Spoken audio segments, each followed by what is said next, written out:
Hi folks, Chris Gordan here once again, this time at the request of quite a few of you YouTubers out there.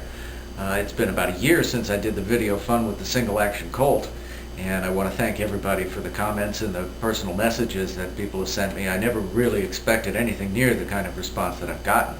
Among all the questions, there seemed to be one common request that kept coming up, and it was a request to do a video that goes back to the basics and shows you everything nice and slow so that you can learn to practice and put it together. To that I say fair enough, because in the first video, although there was some explanation of what I was doing, obviously what you saw was mostly the result of studying and practice, as opposed to the methods we actually use to practice. So that's what we're going to do this time. We're going to take a much more instructional approach, start right from the beginning and do everything so that you can see it. We're going to move all the way up through some of the finer points of what's going on, because these are often concepts that are very easy to apply. The trick is that they're not at all obvious to a beginning shooter. The other thing I'm going to do here is I'm going to break up this video into several segments so that it makes it easy for you to refer back to one section anytime you need to.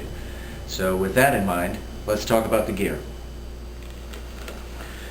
In the first video, Fun with the Single Action Colt, I was using this Colt clone. This one's made by Gordan in Italy, and it was tuned for me by Bob James in Arizona. Instead of using the tuned gun, this time I'm going to use something a little different. I'm going to use this. This is a Ruger new model Vaquero, exactly as it comes out of the box, with full strength springs and everything. These will actually hold up to a moderate amount of thumbing right out of the box, but folks, let me tell you right now, if you're going to do any amount of hard thumbing, or you're even thinking of switching to any of the two-handed methods like fanning, then you're definitely going to want to send these things out to someone who really knows how to set these guns up with at least a hammer stop and a bolt support so that it won't tear itself up at high speeds.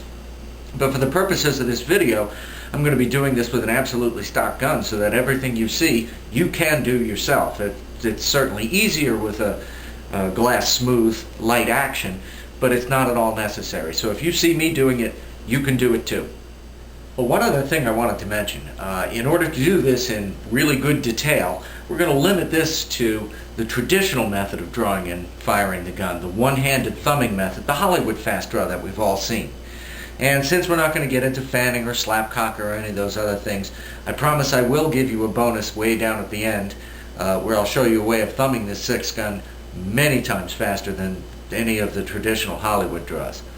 But just for the purposes of detail, we're going to stick with the thumbing method for this time. So make sure your guns are unloaded, make sure there's no live ammo on your person or in your practice area, and let's get started.